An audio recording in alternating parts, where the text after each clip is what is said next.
Good morning. Welcome to Sales TV. It is absolutely brilliant to be with you today, back here at the Grenville Turner Studios in Cranfield University. I am going to be talking with Jeremy Moore, a person I've known for 10, 15 years. I really respect this guy. And we're going to be joined by co-host Adam Gray. And what we're going to be talking about is addiction versus authenticity as leaders. Really, really important topic. And I think it's really important right now for salespeople because we're at this crossroads where we've got young salespeople leaving, we've got people who are retiring, and actually all of them are looking for authentic leadership. But my fear is that lots of sales leaders are addicted to what happened to them when they were 25, what happened to them when they were a first line manager, a second line manager, a leader, because that's what they learned from the people above them, and they keep on doing that to the people now below them, and it's just not working. So without further ado, can we bring in Jeremy and Adam? And Jeremy, brilliant to have you on the show. It's taken us a while. What's quite interesting is you're live in Portugal. Actually, we've got a co-host who's in Portugal and another co-host who's in Portugal. So we're kind of getting Sales TV to almost be dual national straightening. But tell us about yourself, Jeremy. Very quickly, I moved to Portugal 3 years ago. I've been consulting in leadership for the last 25 years, both teams and leadership specifically, largely in a coaching capacity. And I still do it to this day, but not full time. That's me. Cool. So we've talked about this before, not in this format. So talk to me about authenticity versus addiction from a leadership perspective, because we can, it will fit sales as it will with other leaders. So what's the problem as you see it? Well, this is a really good one because I did this exercise several times with groups of leaders. I said to them, imagine a room of 40 or 50 leaders at a conference. And I said, I want you to write down the 5 or 6 things that you believe makes a really well-led company, the model company to work for, to be involved in. And they all write down the same sort of stuff. A clear purpose, good work-life balance, good team spirit, camaraderie, etc. I then said, hands up, who in this room has a good work-life balance? No hands up. Hands up in this room. If I was your department, your company, and I said to the employees, tell me what this clear stated purpose of the organization is, would they be able to do it? No hands go up. And so, and you can see where I'm going with this. But basically, all of these leaders know what the good behavior is. They know what the right thing to do is, but they can't do it. And they weren't doing it. And so that's what I sort of came with the thesis. They're basically addicted to past behavior. And that's what I call leadership addiction. A pattern of behavior you have currently, which you can't change or struggling to change for a better one, and you're stuck in that paradigm. And so your argument is that actually the addiction is you're doing it, but you know it's not right.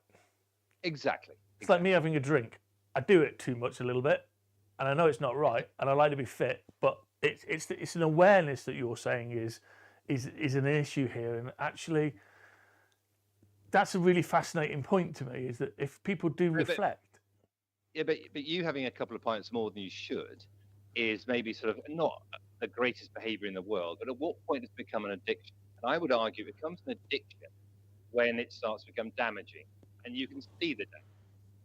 Now, in Europe, productivity hasn't risen since 2004. In Europe, loss of working hours due to mental health or ill health has risen. And you look at the election campaigns going on at the moment, there is so much damage being done by leaders at the moment that I would say it's become an addiction because it's actually harmful. It's quantifiably harmful. And from a perspective of sales, what's the damage being done? I mean, we're kind of talking about it here without leading the witness about, to your point, well-being and burnout. 67% of people feeling stressed and burnout in sales. Well-being, therefore, on the down. There's a desire for people to come into the sales function, but people are finding it hard to find people who want to be in sales. And we're still inspecting the hell out of everyone. Well, I think we're looking down the wrong end of the telescope. With all due respect to Cranfield, there have never been more MBAs or executive programs or executive training courses than ever before. Loads and loads of people are offering sort of sales, leadership, training, and what have you. But they're confusing knowledge with wisdom. They're looking down the wrong end of the telescope, and they're providing more and more trained up, well-qualified people. In the old days, economy, now, phase law is when by producing something, you believe you create a demand for it. And in the third, John Maynard Keynes, my hero, said actually we should be looking not at the supply side of the equation, but the demand side of the equation. And so we should really be asking, what do people experience by a sales force or a salesman? What do people experience by leaders? So we're confusing knowledge and wisdom. We know plenty. What we're not listening to is how people feel about the products we're selling. And that, to me, is the competitive landscape for every corporation, every leader going forward. We have the agricultural economy, we have the industrial economy. I think we're now in the experience economy. And Battlefield is not what you think about me, it's how you feel about me. And that's, I think, the big lesson for sales and for leaders generally is rather than be on the I'm providing you know, I'd be asking, what is it you're receiving? What do you think you're hearing from me? Yeah, and I think that's fascinating. And if we can bring Adam in, because I know he'll have some views about experience, that actually one of our colleagues, Ram, who is doing some wellbeing research in the ISP, the reality that he's looking at is actually if you, to your point, Jeremy, think about the experience of your employees and give them a great experience, he's actually proved out with some organizations that the customer experience goes up. There is a causation and a correlation in it. And I think you're right. I don't think we look at, let's be really punchy and controversial and then ask Adam for his views, but we like to think we're creating a really, really nice culture and we care about employees and we're going to treat employees like customers. It's like, no, we're not. We're just going to beat the bejesus out of them for the best number that they can give us until they clear off somewhere else. Adam, have that hand grenade. Yeah. So this is clearly a very complicated issue. I think that the challenge that we have is that we live in a society these days where fact and data doesn't have the value that it once did.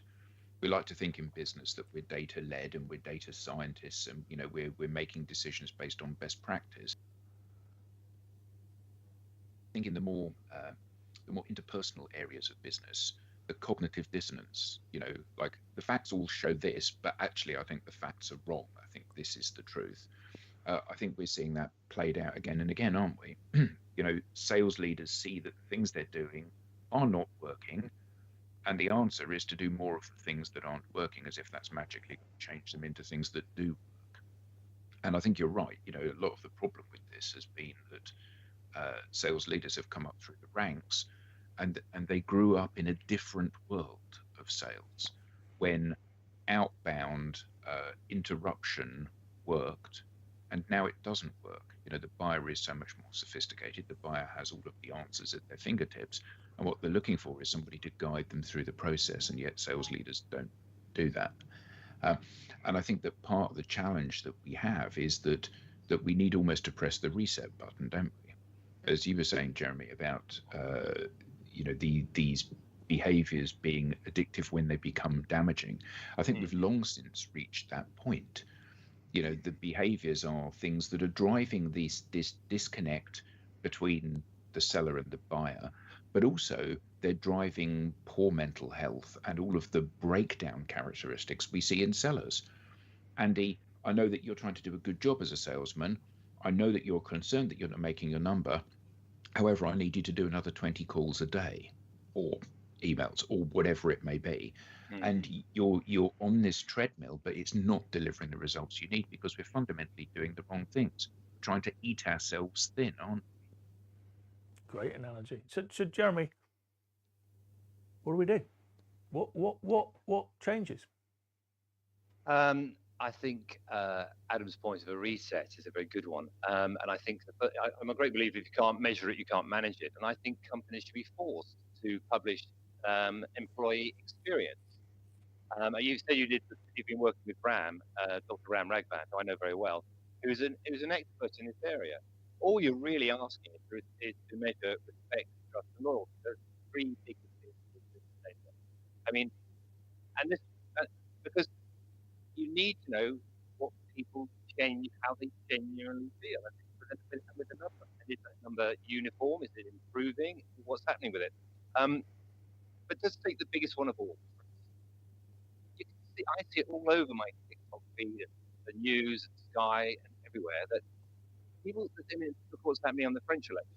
There is just a massive tsunami of a reaction at the erosion of trust that all of our leaders across the board have sort of eaten into, basically. And so, how, if you're a sales leader, do you press that reset button and do you build trust with your salespeople? Well, Simon Sinek's done a lot of work on this area as well. Let me give you some more examples. How can it be right with a cost of living crisis that the head of Tesco earns 10 million? How can it be right the head of Sainsbury's got a 2.5 million bonus? How can it be right that the anchor, I forget her name, who divulged Nigel Farage's banking details and then breached all the banking codes, got paid off with a 2 million payoff? I mean, it's just, you've really got to start right at the beginning and say, right, I'm not going to do anything until I measure exactly how people experience it. That's the only matrix I'm concerned about. And I think you'll find when you know the data, what has eroded trust, what behaviours eroded trust, what's eroded loyalty, etc. Only then you work on the data and behave differently. I suppose it's a bit like your addiction thing. It's a massive intervention, self-imposed, by listening to people. Adam, what are your thoughts? Well, that would be a novelty, wouldn't it? Well, actually, no. It wouldn't be a novelty to listen to people. It would be a novel to listen to what people are actually saying. Interestingly, I was having a conversation on another show that we do on a Friday, and one of the people was talking about survey fatigue. You know, organizations going out to their employees typically and asking them all sorts of employee experience questions, which is great. The problem is that often those are not listened to, the answers, or not actioned, the answers. And I think we've got a similar situation here. You know, it's all very well asking your salespeople how they feel about things, you know, giving them rapport building and team building exercises and things to raise morale within the organization. But ultimately, if we've finished the rapport building and the team building time that we've had, and then I say to you, and now, Jeremy, you need to go and make another 100 phone calls that are going to lead nowhere. You know, it demonstrates absolutely that you're asking me to speak, but not listening to what I'm saying. And I think that's even more damaging than not asking people to speak in the first place. I could not agree with you more. I'm a firm believer. Never ask the question. And if you ask the question, if I ask you how you feel, I have a moral responsibility to do something about it. You'd think, wouldn't you? Yeah. To raise self-awareness, to say, well, actually, I've asked you. You told me your morale's quite low. Your work-life balance is terrible, and you're not getting subsequent training. But then ignore that and leave you in that emotional disruption, if you like, is abuse. And that's where another example of leadership being damaged. I mean, it really sounds too trite to say, well, listen to people, but sometimes you've got to. I keep using this expression, look down the other end of the telescope. In Portugal, there was a drug and crime problem, and so they legalized drugs, and the crime rate fell, and the drug problem fell. You sometimes can be so radical, so like, I may not quite like what you're going to tell me. I'll tell you what. I'm going to do something about it. And my promise to you is if you tell me how you feel, I promise I will do something about it. You may not necessarily like what I do, but I promise you will feel listened to. That's the only deal I'm going to have with you. And then if you say, because you're absolutely right, these surveys are ridiculous because they're still doing the same thing. They're not really listening. They're really telling you things like, well, what do you think about the car park facilities? What do you think about the canteen facilities? What do you think about this? They're leading the witness rather than just stepping back and saying, I'm going to ask you three things. Do you trust me in the organisation? Do you respect the organisation? And do you feel there's empathy in the organisation? That's all I'm going to ask. Yeah, I mean, it's interesting you say about the crime and drug problem in Portugal, because in the Netherlands, they have they had an issue with crime, and what they did was they gave criminals keys to their own cells, and let them come and go. And now they're in a situation where they're closing prisons because they haven't got enough prisoners to fill them up, because it's worked as a rehabilitation thing rather than a punishment, which it is in the UK, where people typically reoffend. And the problem that we have is that if I've maliciously smashed up your car, you want me to be punished rather than helped and rehabilitated, even though you say you want rehabilitation. And I think that one of the things that's really interesting is that people of my generation, we look at the young people coming into the workplace who want purpose and they want meaning for their work and all of this stuff, and we decry it. We go, ha, ha, ha, you have to earn the right. And yet they change that will make people like me happy in the workplace, because they're saying, well, actually, I do want life days. I do want to do day days. I do want to have a say. I do want 360-degree appraisal. I do want to have inputs into the charities that contribute to all of this stuff that gives them purpose and feels that they're part of something big. Just, and people like me say, no, you need to clock in at 9 and go home at 6, because that's the way that it was for me when I was young. Actually, I think that probably what we're going to see is another 5 or 10 years of things continuing exactly as they are. Then all of a sudden, it'll pivot instantly, where the overwhelming number of people in the workplace are younger than us and have this expectation that work, which, let's be honest, is spend most of your waking time doing. Work is going to be more than just a way of paying you, where it is going to be your purpose in life. Just for the viewpoint, you looked like the evil villain out of Austin Powers when you went like that. Just as a bit of personal food, $1 billion, Yes. Go on, Jeremy. This is probably because this sounds like an old man's whinging group, but I think we're probably all of the same generation, where on a Wednesday afternoon at school, we used to have games. Will you be, It's Thursday afternoon, but yes. And I've often thought, why doesn't business go back to what we did when we were younger? And every Thursday afternoon for 2 hours, we should have games. And I don't mean literally go and kick a football around, but lighten up. Let take some lessons. I mean, and when you talk about purpose, the church once had it right. Have a big, strong message, bang it home every day, and have a party every 3 months. By the way, that's not a Cranfield official policy. By the way. I mean, the answers are out there if we care to look, but we don't. And that's what's an addiction, because the answers are all there. And I think what's really, I generally love this conversation because I'm passionate about it. And we don't look at the answers. We don't look at history. So we took, Adam's just looked at prisons. And believe it or not, I've got quite a fixation with prisons. And you're going to go, what the hell is he going? Where's he going here? And it's like, but actually, when I left A-levels in Cheshire, you would get given a Cascade form, which was a digital kind of tool to find out what your perfect job was. And actually, my perfect job theoretically was prison governor. So I've always gone, how did they connect me as an 18-year-old to prison governorship? But if you ever watch the documentary about the biggest prison riot in the United Kingdom, they actually talk about addiction, because they interview a prison officer and he went, right, when I came into service, I was effectively taught by somebody who'd come into service after the Second World War. And when he came into service, he was taught by somebody who'd been in the First World War. And when he came into service, he was taught by someone who just joined after the Boer War. So we're running Strangeways on a disciplinarian viewpoint of lock them up for 23 hours a day, because that's what we did in the Boer War. And it's a fascinating word. So I will do unto people what was done unto me.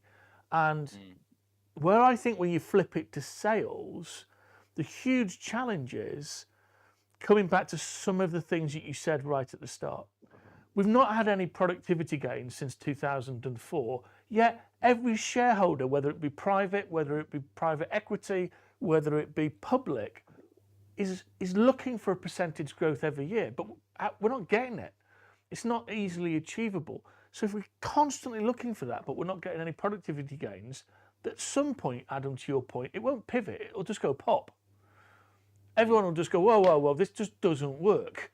And it's like, well, no, it doesn't work, because fundamentally you're just running faster and faster and faster, trying to do exactly what you did yesterday. And that's not only the definition of addiction, it's the definition of insanity. Because doing the same things and expecting a different outcome isn't going to work. Isn't part of the problem, though, the fact that people, I don't mean salespeople necessarily, but people as a whole are lazy. We're hardwired to be lazy. You know, when we were out on the plains, you know, as hunter-gatherers, you wouldn't chase 4 animals if you needed one. You'd chase one, and then you'd eat the one, and then you'd chase another one. And we're lazy. So we've got all of this new tech, and rather than using the tech to enable us to offer a better service to our prospects, a more targeted service to our prospects, what in fact we use the tech for is to try to sell more stuff to more people. You know, so we're looking for the shortest route between 2 points rather than the correct route between 2 points. And I think that part of the challenge with this is that sales have become their own worst enemy. You know, the reason that you don't take cold calls from people anymore is because you've had so many bad experiences being cold called by people who haven't done research and don't understand who you are and what your needs are. If always the experience of cold calling throughout your life had been you answer the phone to a number you don't recognize, the person is really nice, really helpful, not pushy, help solve your problem, you'd look forward to being called by somebody you didn't know. But actually the truth is the converse of that, isn't it? Adam, that plays exactly the point I'm making. It's the experience that you should say that, say you and I are running a company or cold call team, say, I want the experience of somebody answering the phone to you to be exceptional. I don't care how many calls you make, but I want every single one to be, I want them to call me back and say, I've got to tell you, your guys around me were absolutely fantastic, so helpful. And so that I could not agree with you more on that one. And on your former point about people being lazy, I have a published paper on what I call the lazy brain. And it came about many years ago, and I saw something on Facebook advertising some book about, you know, the amazing you, the fantastic you, the power within, or something like that. And I thought, hang on, it's missing one piece of data. We're not all amazing. We're not all gold medalists. We're average. That's the definition of the average. You know, if we'd all summited Everest, average. And so you're appealing to this sort of hope that somehow you'll be a gold medalist by picking up the book. That hope is not a strategy. And you're right. If you're cold, what do? You put on a jumper because you're not comfortable. If you're hungry, what do? You eat because you're uncomfortable. It's called a comfort zone for a reason. So when people say get out of your comfort zone, I say, why? Why would I possibly want to do that? It's called a comfort zone for a very good reason. And anyway, it's just a view I have. No, and one of the things that we've only got a minute and a half, and this has been great. So it'd be lovely to get you back, Jeremy, to do a bit more of an in-depth one on this about how. We have a week off next week, but on the 23rd, we're going to be joined by a great guy, Chris Capon, who is just absolutely fantastic. And he is my champion of authentic leadership. There's others out there like Ben Dorks and a lot of other people, Carl Day, who I'm really into. But But actually, Chris is going to uncover what he's done to give his employees, his salespeople, a wonderful experience. And it hasn't meant that he's dropped standards. What's interesting, guys, is it's almost like this Amy C. Edmondson and the Fearless organization. It's making people psychologically safe, giving them a great experience, but saying there's a standard of performance here. There's a standard of things that we do. And actually what you end up with is great leadership, great learning, and great performance. So it can be done, but it requires quite a lot of thought and reflection. You know, there's no, as you say, Jeremy, there's no book to pick up and go, that's what I do. If I do these 10 things, I am now going to be an authentic leader, and away we go. It actually has to be within, I think. Mm-hmm. So, great topic. I hope it's just lifted the lid on this, because we are going to actually spend some more time on this topic, because it's really, really important.